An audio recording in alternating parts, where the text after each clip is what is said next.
Le 18-19 d'Edwige Chevrillon. Vous êtes bien dans le 18-19. Mon premier invité, c'est Sylvain Maillard, député Renaissance de la première circonscription de Paris, le premier, le deuxième, le 8e, le 9e arrondissement. Bonsoir Sylvain Maillard. Bonsoir Edwige Chevrillon. Merci d'être là.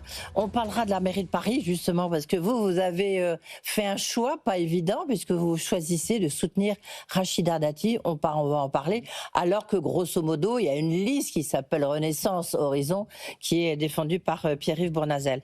Mais d'abord, alors, une première réaction d'abord sur le budget et une deuxième qui est sur Bernard Arnault. On va peut-être commencer par là. J'imagine que vous avez entendu la sortie du patron des LVMH qui a présenté des résultats, mi-figue, mi-raisin, mais qui dit surtout, c'est pas la première fois, il repart à la charge, notamment contre le budget 2026 en disant que c'est un budget qui est contre les entreprises et que la France fait tout pour taxer au maximum les entreprises et créer du chômage.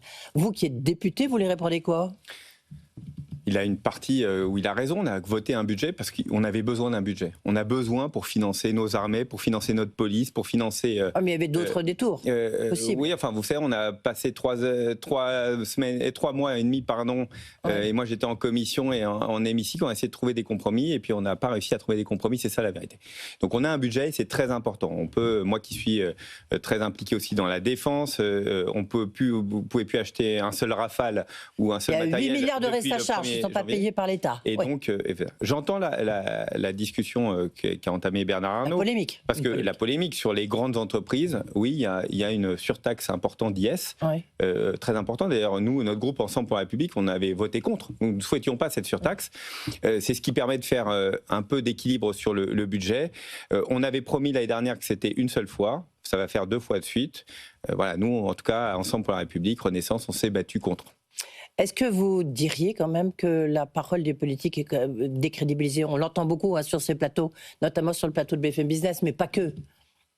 Je pense que la parole des corps constitués en général est souvent décrédibilisée. Les journalistes, écoutez, qu'est-ce qu'on entend aussi sur les journalistes ? Pareil. Je pense qu'il y a un moment où on est dans un moment de notre civilisation compliqué, où nos concitoyens se posent beaucoup de questions, ils ont raison, où il va falloir remettre en cause beaucoup de choses, peut-être des éléments acquis. Moi, je prône le fait qu'on travaille tous un peu plus collectivement. Je pense qu'on ne travaille pas suffisamment en France. Et j'entends tous ceux qui disent « moi, je travaille beaucoup ». Oui, mais collectivement, nous ne travaillons probablement pas assez par rapport au système entre autres de santé, de soins, de retraite que nous avons, et donc il faudra que nous travaillions un peu plus et se remettre en question. Je crois qu'on est à un tournant de notre civilisation. Et nos concitoyens le ressentent parfaitement. Sylvain Maillard, vous avez dit, vous m'avez presque repris quand je disais que vous êtes député Renaissance, vous m'avez dit député Ensemble pour la République, Renaissance. Sylvain Attal, qui est le président du groupe. Gabriel. Sylvain Attal, oui, vous voyez, j'ai anticipé peut-être. Gabriel Attal a donc réfléchi à changer de nom, en tous les cas, il l'a dit, et ça serait pour la Nouvelle République. Est-ce que ça vous irait d'être député pour la Nouvelle République ? J'ai aucune information dessus, mais en tout cas, c'est vrai que on demandait aux militants il y a quelques mois s'ils souhaitaient changer de nom, et c'est vrai que c'est arrivé très largement, et donc c'est au secrétaire général, donc Gabriel Attal, de proposer un nom. Mais en tout cas, ce qu'on a dit, c'est que d'abord on passe les municipales. Je crois que c'est très important d'ancrer un nom partout dans toutes les villes, parce que sinon, si on change de nom tous les 2 ans, 3 ans, nos électeurs ont du mal à s'y retrouver. Est-ce que celui qui est sorti, puisque le titre, il y a une agence de naming qui a réfléchi à ça, pour les Nouvelles Républiques, ça vous va ? Je n'ai pas d'avis. Je trouvais que Renaissance était bien, et puis on a eu du mal de nom, et puis c'était difficile à l'imposer. Donc je pense que là-dessus, laissons faire ceux qui connaissent bien comment ça va marcher, comment ça va. Oui, mais vous êtes député, vous êtes quand même. Je suis pas un pro du marketing. Je suis un député. J'espère d'autres qualités, mais en tout cas, je suis pas un pro du marketing, donc je fais confiance à ceux qui nous proposeront un nom. D'accord, ok. Ce budget 2026, on va pas s'étendre trop là-dessus, mais quand même, l'objectif déficit de 5%, il est totalement intenable. Lorsqu'on regarde qu'il n'y a quasiment aucune économie de fait, de prévu, et par contre, les dépenses, elles augmentent au fur et à mesure que les jours passent. Alors, dire qu'il n'y a pas d'économie, c'est pas tout à fait vrai, parce que quand vous allez regarder mission par mission, parce qu'on appelle les budgets des ministères mission par mission, vous apercevrez qu'il y a un coup de rabot sur toutes les missions, quasiment toutes. Donc, il y aura des économies fortes faites par l'État, là où on n'a pas. Oui, mais quand même avec des hausses de budget. Oui, mais là, on n'a pas le compte. C'est des collectivités qui continuent à avoir un rythme de dépenses qui, de notre point de vue, n'est pas suffisamment dans l'économie. Alors, c'est bien que c'est important, les collectivités.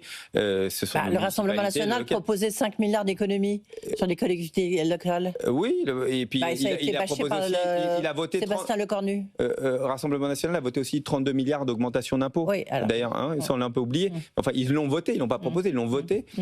Donc, je pense qu'aussi, ils se rachètent. Et comme ils savent très bien ils ne voteront pas, ils peuvent proposer n'importe quoi. Mais pourquoi le fait de raboter sur les collectivités locales, ça n'a pas été retenu par le Premier ministre ? Parce qu'il y a aussi... des élections municipales, je voulais juste... Et peut-être aussi, il fallait trouver un équilibre avec les sénateurs. C'est pas évident de trouver cet équilibre. C'est un budget qui contente personne en réalité. Mais nous avons un budget, je crois que c'est très important, ça nous permet de nous projeter dans l'avenir et de financer nos lois de programmation. Je crois que mais vous êtes fier de ce budget, Sylvain Maillard ? C'est pas une question de fierté, mais enfin, quand moi je suis sur les marchés, et Dieu sait qu'on en fait en ce moment, qu'est-ce qu'on nous a dit tout le mois de décembre ? Attendez, vous êtes payés, vous êtes 577, vous êtes payés pour voter un budget, vous êtes incapables de trouver un budget. Quand je leur disais, mais moi je vote le budget, ils disaient non, mais c'est l'ensemble des députés. C'est notre mission de trouver un budget. Donc on va pas... les 5%, vous vous souvenez ce qu'avait dit Didier Migaud, lorsqu'il était premier président de la Cour des comptes avant Pierre Moscovici, il dit que le budget était insincère. Là, le budget, il est insincère. D'abord, il est insincère, c'est pas un bon budget, c'est un budget qui est nécessaire, mais c'est pas un bon budget. Mais après, ce qui est insincère, c'est si vous faites une prévision à 5% de déficit et vous en faites 8.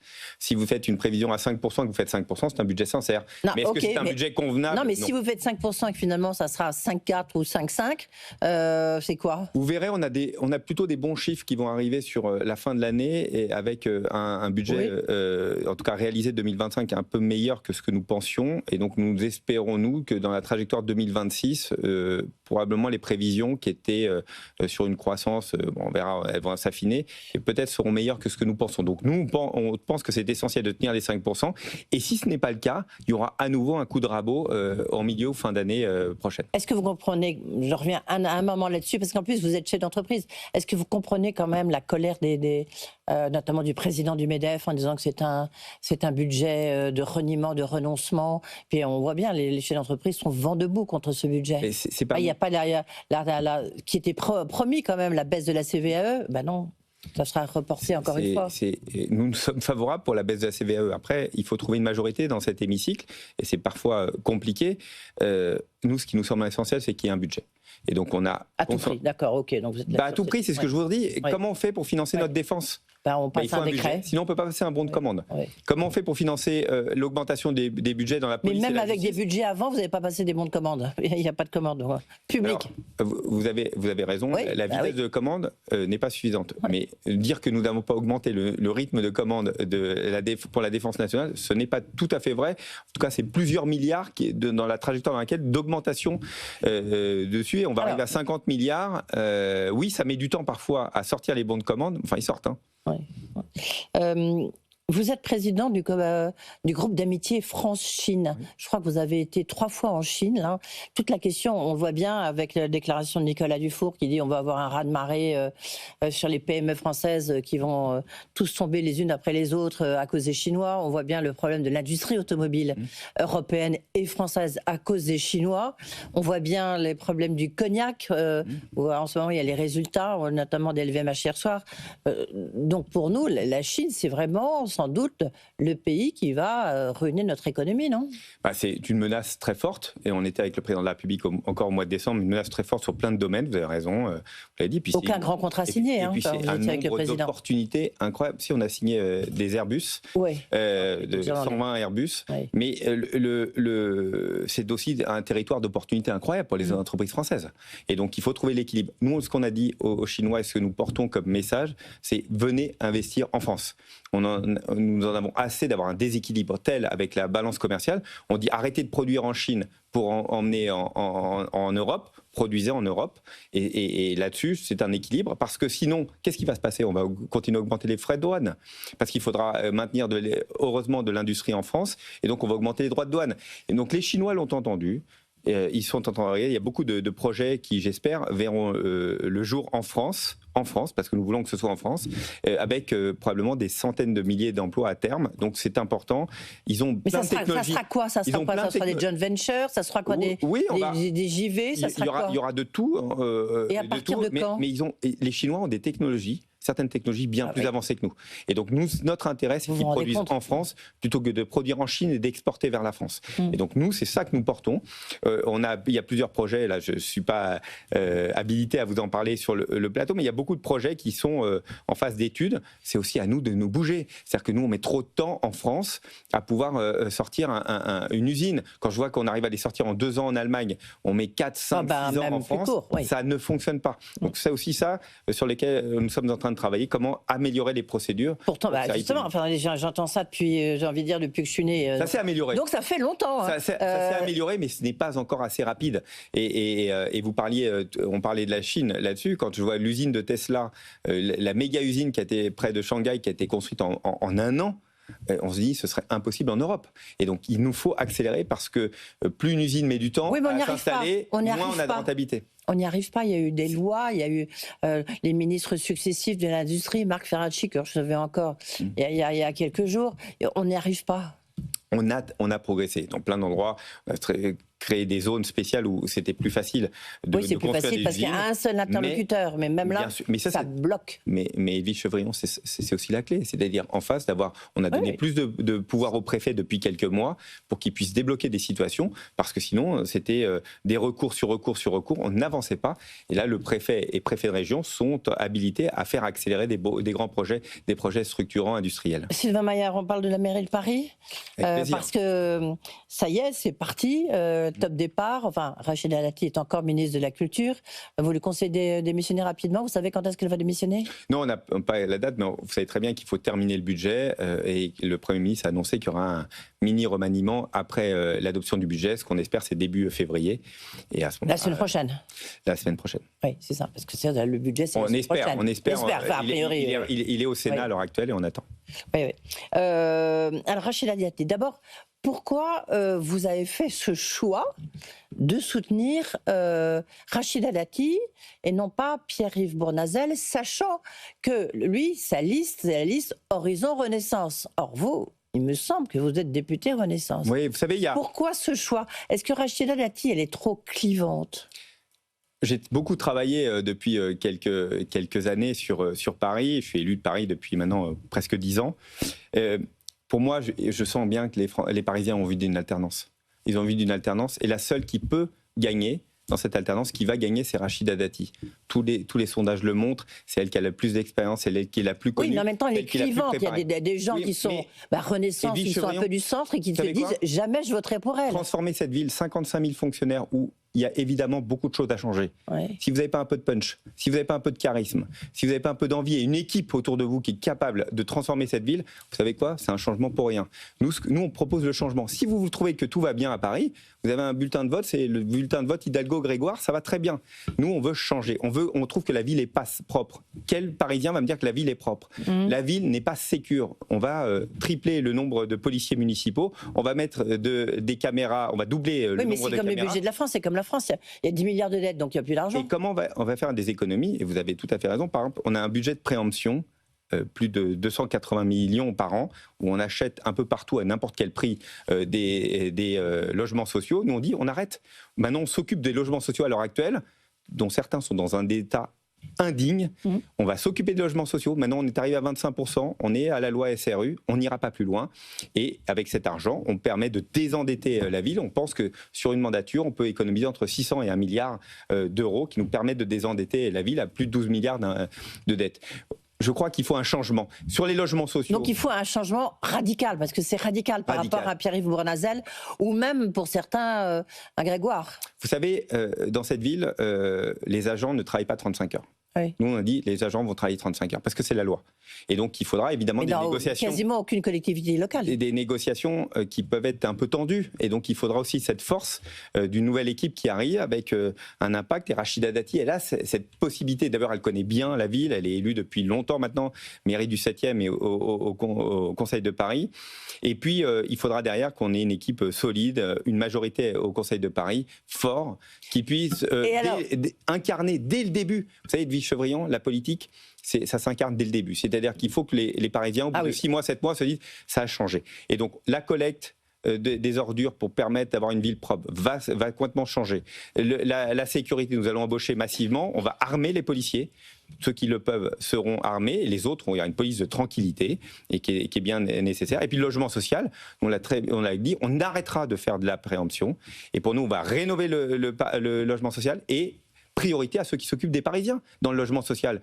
Nos policiers, nos puéricultrices, nos éboueurs, tous ceux qui s'occupent de Paris, ceux qui travaillent à Paris seront prioritaires dans le logement social. Est-ce qu'il y aura un moyen quand même, parce que lorsqu'on voit que Marlène Schiappa soutient, donc ancienne ministre, que vous connaissez évidemment très bien, puisque vous êtes tous les deux des entre guillemets, pardonnez-moi cette expression, mais des bébés Macron, quoi. Je veux dire, vous êtes nés dans la politique avec Emmanuel Macron, qui soutient Pierre-Yves Bournazel. Vous dites c'est dommage, elle aurait pu venir chez nous ou quoi? Comment vous voyez un rapprochement? Alors je sais bien que le premier tour... Il y a eu des vraies discussions entre nous qui ont duré longtemps et on en a suffisamment parlé. Il y a un choix très simple.